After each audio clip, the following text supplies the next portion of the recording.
Sveiki visi, nes mėgėjai mylėtojai, šiandien turime spalio 22 dieną. Į objektą atvažiavom kažkur apie 8:30 ryte. Dabar jau kaip kelios minutės vanduo paleistas. Objektas būtų Trakų rajonas, Padumblės kaimas. Čia nuosavų namų rajonas didelis. Tai atrodo.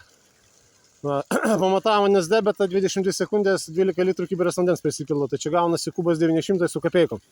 Tai stabilus 1,9 kubai į valandą. Vanduo pilnai prisivalęs, skaidrus. Taip, paimsim slakėlį, pripilsim vandens. Taip, pripilsim, jau pilnai prisivalęs. Momentaliai, čia molio jokio sluoksnio nebuvo. Matot, vanduo pilnai jau, kaip krištolas, skaidrus. Dabar apie patį grįžinuką gavosi lygiai 10 metrų.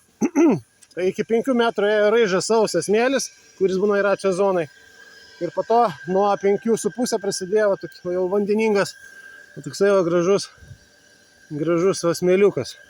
O nuo 10 metrų prasidėjo žvirgždas. Čia nuo 2 iki 6 cm frakcija būna žvirgždo. Tai smulkius akmenukus iškėlė ir viskas, jau giliau jau akmeninas jau labai pasidarė. Vandens parapatinė, vadinkim taip. Tai smulkius akmenukus iškėlė, stambus akmenys tenai jau dugne ir čia yra žvėriukas ir pelkė. Čia už kelio iš karto eina didelė pelkė, beržai ir pušys augo. Tenai truputį dešiniau. Tai žvėriukas. Tai čia jokio molio sluoksnio nieko nebuvo. Smėliai patys iš savęs, kaip vandensvara susidarė. Matot, koksai buvo rudas, sausas smėlis. Ir pamatavom vandens statinį lygiai 5 metruose vanduo grįžinį ir stovi. Tai to grįžinys gavosi 10 metrų. Tai užsakovas dabar darbe. Važiuosim mes namo, reikėsim dar hidroforą sukomplektuoti. O va čia jo bus namukas, o poliai jau paruošti. Tai va šitam namui tas mini grįžinys daromas. Kodėl gręžimės ne ant kalno? Dėl to, kad pats kalnas iš baisaus akmenuoto priemolio. Akmenuotas priemolis yra kaip lietsargis. Paviršinį vandenis nubėgo, pirį nesifiltruoja. Matot, ant kiek mes esame žemiau. Tai čia grinai ant kaimyno ribos, jau gręžimės toj žemai vietoj. Tai porų gisonų žmogus įsikas, kad hidroforas ten žemuotų. Ir prasikas įvada, kiek čia?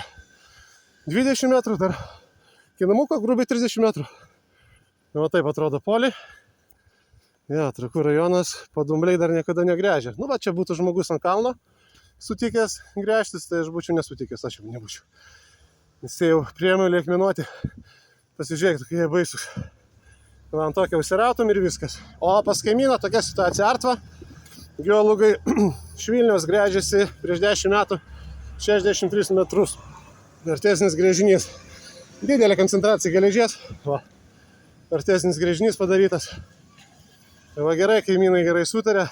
Žarną prasitempiam į grįžimo tašką ir naudojam vandenį grįžimo procesui.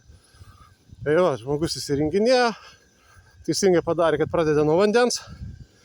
63 metrus gręžtis ir po to vieną gali išgerti. Tai čia daug mažesnė kaina, 10 kartų mažesnė ta kaina gaunasi.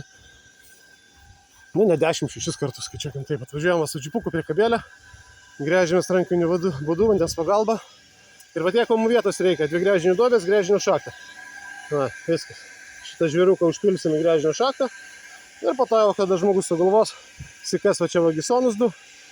Apsišildins 2 dugną ir viskas. Ir naudosis puikiausia vandeniu. Debetas geras labai. 1,9 kubo. Čia jau geriau nenorėko. Įvaro didžiausia srovė. Tai ką tada, visiems geros dienos ir gero vandens. Iki.